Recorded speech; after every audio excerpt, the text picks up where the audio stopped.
Hi guys, welcome to my first ever YouTube video. This is a little side project I've been working on for quite some time. I do still have difficulties with editing and making videos, but I think with time I will get better.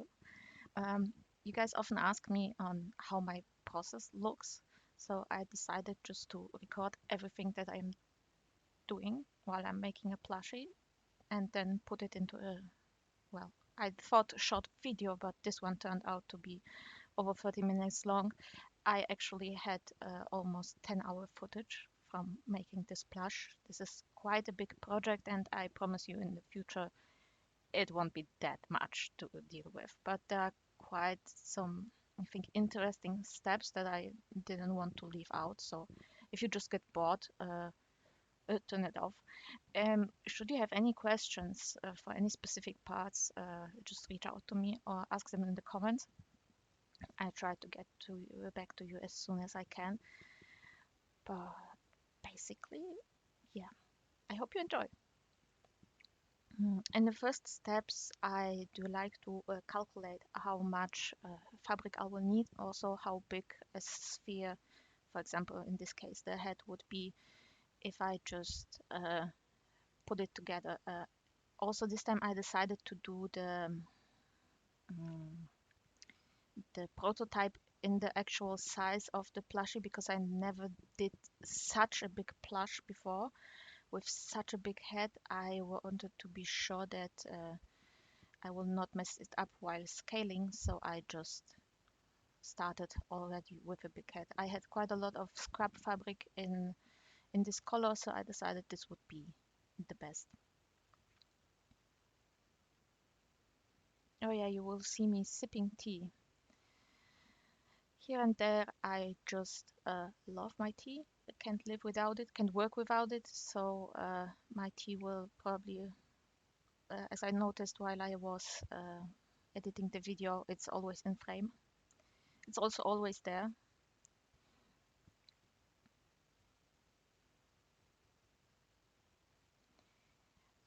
This is my first time recording, so I do know that the camera angle is maybe not the best, that you can't see everything always. It's also really a very, very big plushie, so I tried my best to show you as much as I can.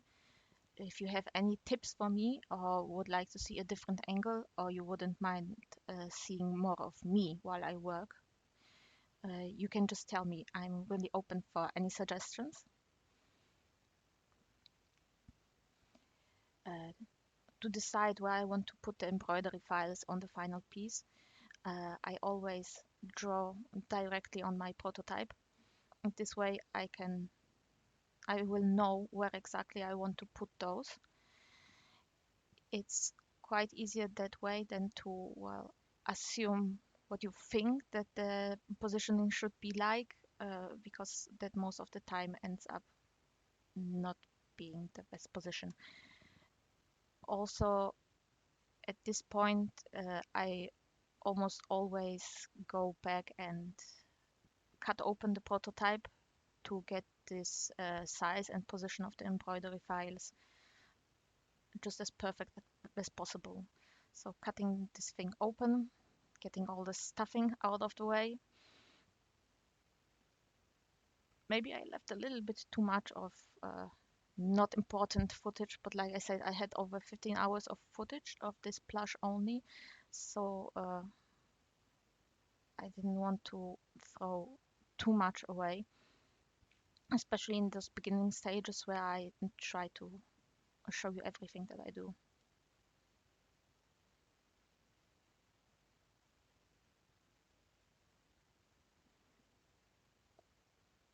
So this is the process of just transferring the marks that I made on the plushie.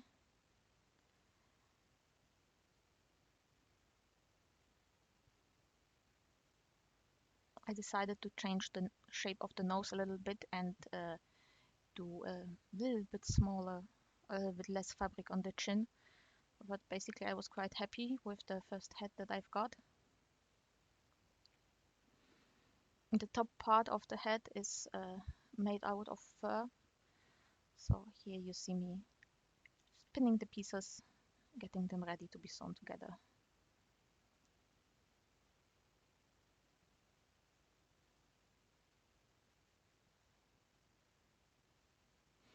Oh, I did include footage of cutting fur because cutting fur is not as straightforward as cutting fabric.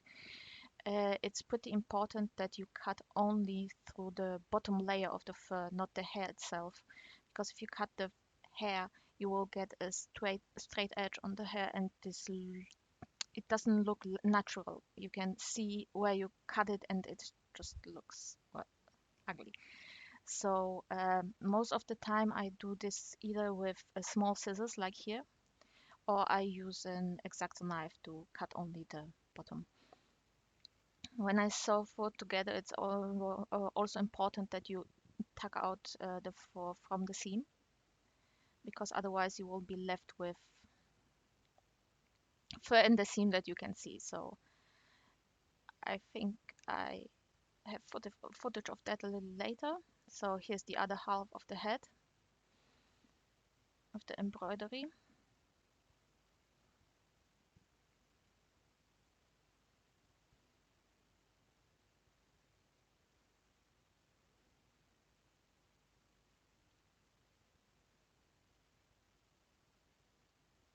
I did mess up a little bit in this part because I didn't put any markings on the head pieces, on the bottom and top headpiece that I'm trying to pin here. Uh, and since the stretch of Minky and fur is a little bit different, I had to pin it 2 or 3 times to get it right.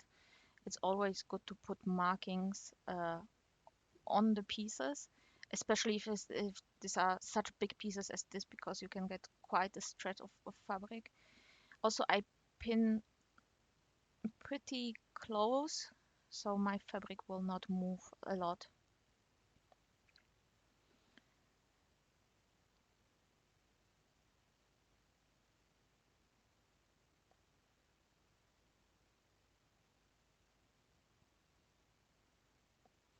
You see me tucking the hair inside, so it will not get stuck in the seam. This is really important. Oh yes, and the tea. I have not noticed before I made this video that I drink so much tea, but just in every one of the videos from my desk, I reach for the tea a few times. It's funny to see yourself doing things. I also learned quite a lot watching myself do this project. I noticed a few steps that I could do differently that I haven't even noticed while I was doing it. It's quite interesting, and if you have the possibility to record yourself work and then watch it, I would advise that. It's really funny.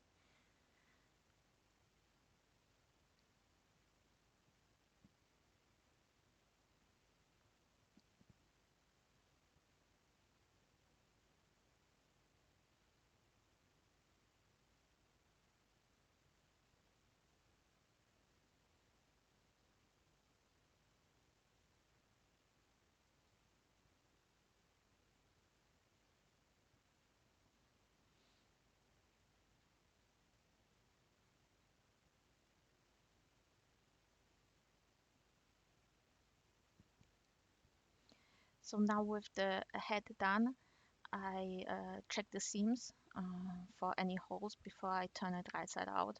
It's always easier before you turn it than after, and then turn it back. So here's how the head looks stuffed. I was really happy with the first shape of the head and how this turned out. It was one of the projects where I really didn't need much prototyping for, quite the easy shapes. I was really happy. For the mask for him, I used some fleece to stabilize it a bit. Uh, it was quite important for me that it wasn't really wobbly, and you can use for stabilization like that also quilt batting, but with quilt batting you get more volume and it's a little bit more floppy, so I did go with fleece this time. Mm, I like the idea of inserting a fleece or quilt bedding into pieces to make them look a little bit different but still be soft and cuddly. When you use wire, you get better stabilization, but it's not as cuddly anymore. It really depends on what you expect of the specific plush. I do use wire sometimes too. It's just like I said, what you expect from the given plush. This piece, this mask was quite the work because for the inside, for the eyepieces, you have to sew them shut by hand before you can basically go over with the machine for a nicer finish. But just because the shape of it, yeah, you have to do this all by hand. So it took me quite some time, and I decided to include this just to let you know that small pieces that sometimes seem really unimportant can take up a lot of time while you're making them. And here's the head with the mask. And the ears already attached. I didn't include the footage of me making the ears because I didn't think it was really that important or that interesting. I messed them up 3 times. It's not about that I didn't want to show you because I'm telling you right now that I messed up. It's just that I didn't think you could learn anything from the mistakes that I've made. It's a 3D ear, and I will show you how to make them in another video. It's just too much for this one to put everything in it, and it's already quite a lot of footage. Uh, Here you can see a little bit on some pieces at the edge that the hair is cut at the bottom of these pieces, not the way it should be. It's straight and it shouldn't be. Uh, this doesn't matter because first of all it was the bottom of the piece, so he will sit on his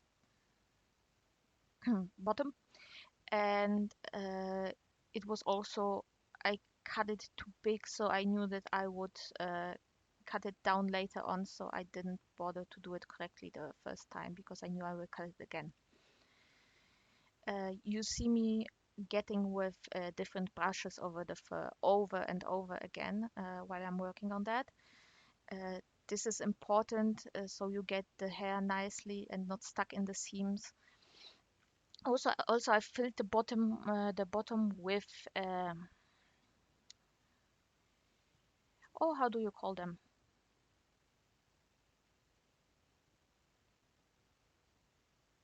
With cherries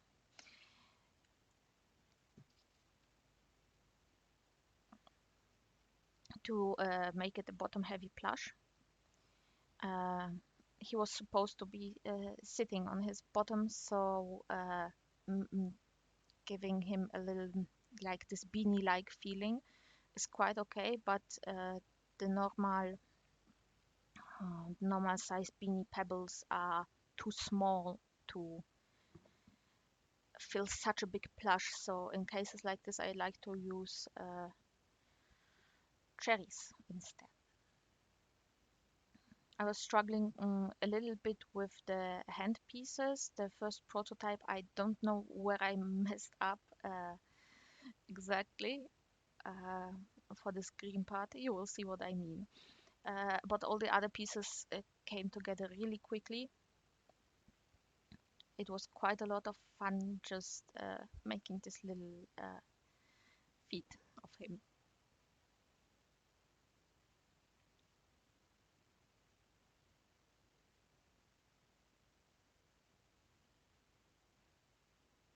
And again, I included this footage to just let you see that with each and every one piece, you have to go through the process of turning it inside out, then going over with the brush to remove all the hair from the seams. It's really time consuming, and that is also why plushies with fur are automatically, um, well, quite a lot. Uh, are more expensive because it's just the added time that you need for everything. Also, sewing fur isn't going as smoothly as sewing minky, so that's why.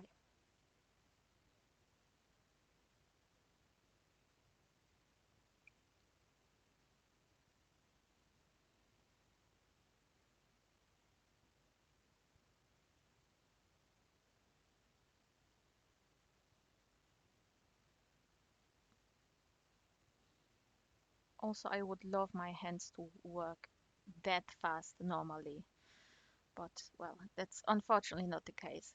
So here you see me struggle a little bit with the handpiece. It's way too big. I didn't think of the minky stretching while I made the pattern. I calculated it wrong, how big I wanted it to be. For the end piece, I did resize it so it really would be like a grenade made from 6 pieces, not from 5, like I have here with the prototype because of the big pieces.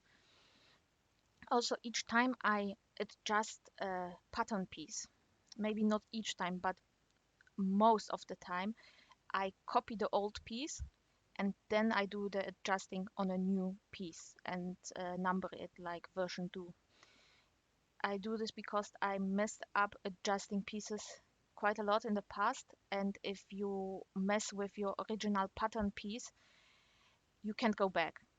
You don't have this pattern piece anymore. So before I go cutting or adding or anything else, I copy the piece and then work on the copy. And again, always remember to number your versions so you know which the latest is, because they are pretty similar even if you modify them, so that you don't end up in the end using an old pattern piece.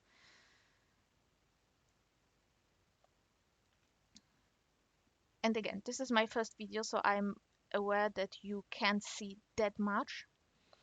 I will try to find another place for my camera to include a little bit better footage, or so you can see more of my workspace. Uh, I think I'm learning that. Just bear with me for this one. It's, like I said, it's my first one and it's trial and error. I lost a lot of footage also with this one because I didn't know a lot of things. Also, I didn't notice a few times that my battery died and I was working while the camera was already off.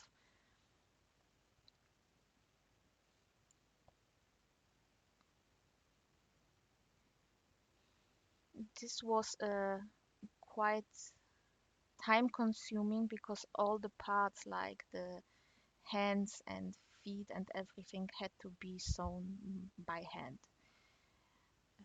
Maybe you could do it uh, with machine, but I am not that good with this kind of assembles. Also, I with commissions, I also always think that it's probably a piece that I will do only once. So developing a pattern that can be made on the machine is quite nice, but it takes even more time than that. Also here with some little pieces like the gray border of this grenades that he has on his hands. These were all pieces that I just had to sew by hand. And also, don't be afraid to rip pieces apart if you don't like the positioning after you sewn them. I know it's quite, well, sad when you do that because you put already so much time into making something, but here with the hands, I ended up taking them apart again. Not the thread sculpting, the paws that I left because I was quite happy with how this turned out. But the assemble of the hand itself, well, I didn't like it that much, so I ended up redoing it. I don't know if I have the footage of, oh yeah, here it is. I'm just taking that apart. and doing it over. It's easier to make a do over or to redo these things when you are still at this stage than it is to do when you already have all the pieces on the plush. Also, you will probably notice, or maybe you have noticed, that I put some red uh, hmm, gum piece. I don't know how to call that. Man, you guys will not like that video, I think.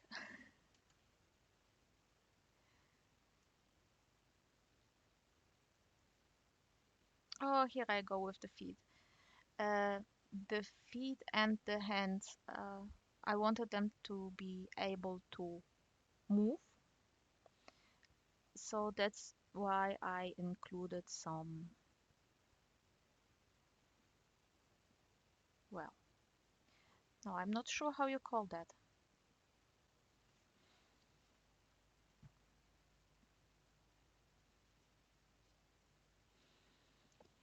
Anyway, I did the thread sculpting for the feet too.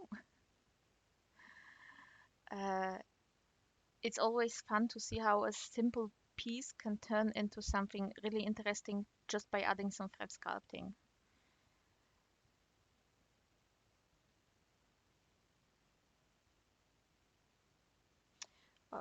Here you see me insert the pieces so that I can make the feet movable. I also put a bit of rubber band on the outside before I stuff the pieces, so the plastic piece will not slip back inside, so I can find it later on. Uh, that's something that I learned, especially with these big pieces, that if you lose your plastic piece inside and the feet is already sewn shut, you just have to open it up again. And oh yeah, here I made some boo-boos. I have quite uh, a lot of band-aids. That's the word I was looking for. I have quite a lot of band-aids here. With sewing, it's always these little things where you cut into your finger or stab into your finger with a needle, and getting blood on a plushie is the worst that can happen because you can't quite remove that. So band-aids are something that I use quite a lot.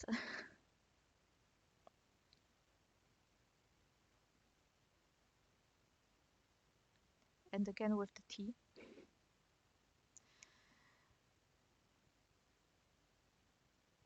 It's so funny. I watched it while I was well putting it together, and then I watched it again to make sure that the footage is interesting. I would cut out a lot again now that I'm rewatching it and recording commentary for you. But uh, then again, it was just so much footage. This plush was so much work. I didn't know exactly what would be that interesting to watch. So for future videos, I would love to get some feedback for you. I really don't mind any critique because I know that this could really help me to, well, do better in the future. What I'm doing here is I'm making these little grenades that he has on his belt. These are quite a small pieces, so I didn't even do a test version. I just went and sewn them.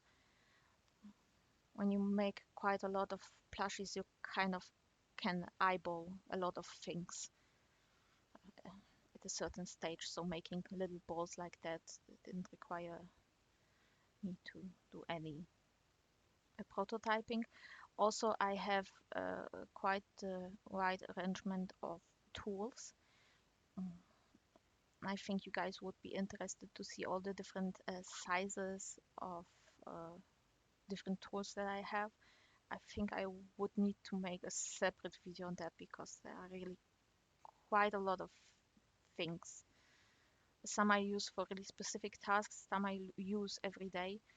Uh, I learned quite a bit of what I can, also through watching other artists work on YouTube. This is something I always love to do in this kind of videos, even if the commentary is not the best, like in this case. uh, it's just the process itself that is so fascinating to watch. And this was also one of the first pieces where I decided to use a little bit of hot glue on these grenades. You can't really feel it, but to attach the top to close up this hole that you can see from the top on the grenade, I decided to use a little dip of hot glue and put the fabric in place before I sewn it on the edges. So you can see me here cutting out this circle, putting it on. It's quite big, and there it is. That's the size that fits. Later on, I did use hot glue on that, and I don't know if the footage is here or not, but I learned that also from other artists who do this, to not be afraid of a little bit of hot glue to just hold your pieces in place. The neck piece, I thought it would be quite complicated, but I broke it down into some very simple shapes. I didn't do a pattern of it. I just went with it, and it kind of was okay. I was a little bit shocked that it went that smoothly. But then again, it wasn't this complicated. A lot of the time, it comes down to how you break down your pattern. If you manage to see the simple shapes in the complicated whole piece, then you're good to go. I had a problem. I couldn't calculate how long the inside piece would be, the gray one that I'm cutting here. So I decided that I would just leave the math and do it once I have all the other pieces, just by eyeballing it and using a piece of paper to kind of get how long it should be. A piece of paper is quite good for that. It's pretty bendy, so you can just position it the way you want.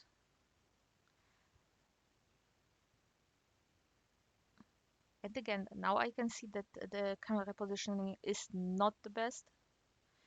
It could be, you should be able to see a little bit more of me and a little bit less of, well, the trash on my desk.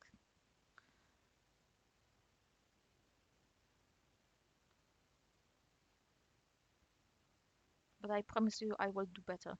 Maybe not with the next video, because before I was able to edit this one, I already took videos of the next projects I made, just to have some video ready to be able to work on it.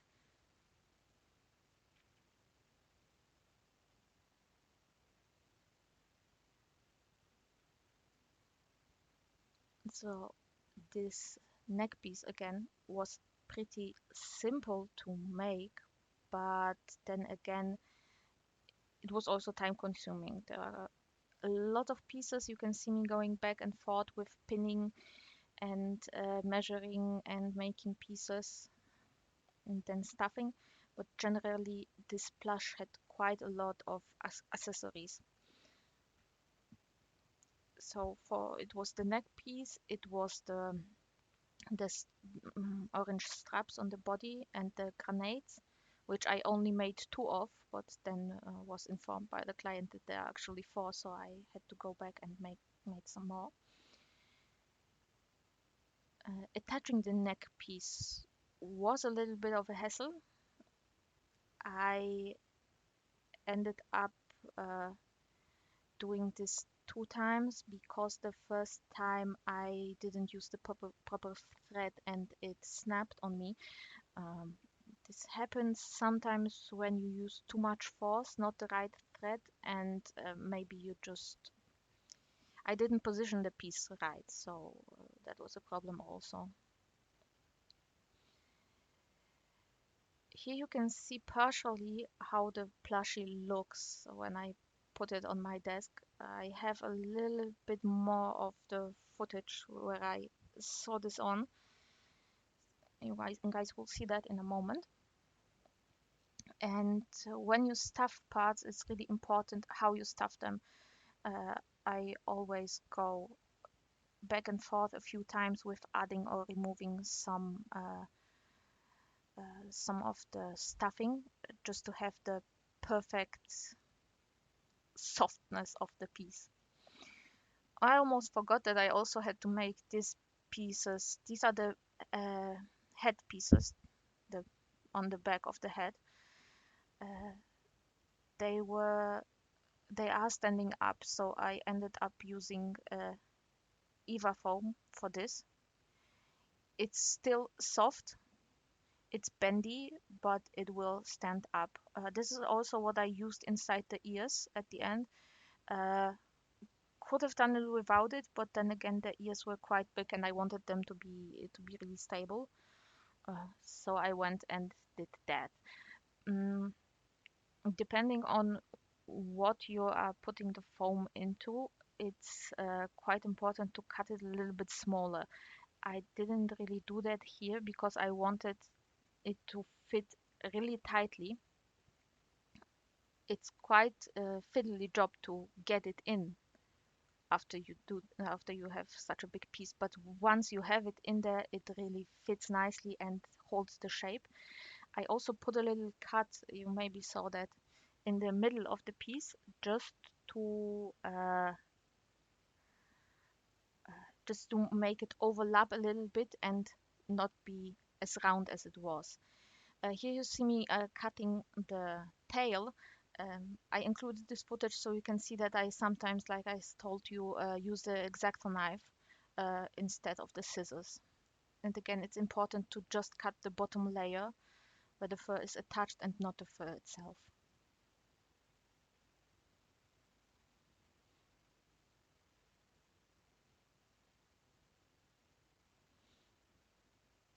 This is one of my favorite tails ever. I used a pattern that I used before, so I didn't make the pattern for this tail for this plushie. And again, I didn't put any markings on the pattern, so that was a little bit difficult to put together.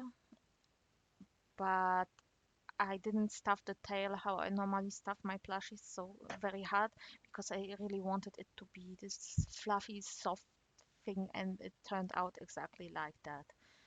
So, and again, pinning this is a little bit difficult because you have to put the fur inside each time you pin a little piece, just so you don't get the fur stuck in the seam later on, because the more fur you have in your seam, the more you can see the seam and the uglier it looks.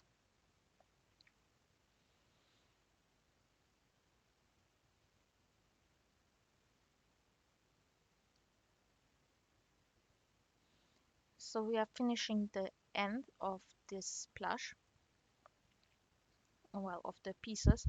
I at this stage I have to attach the tail. The hands and feet are already attached.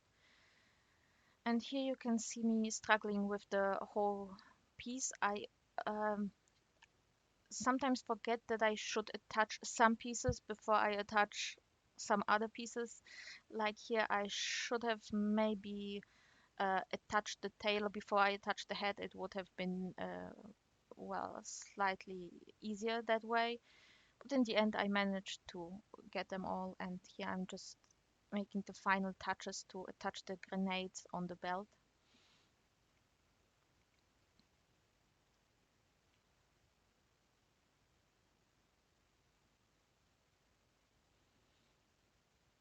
Working with that big of a plush, in the end, the more pieces you already put on it, the harder it is to, well, hold it in your hands and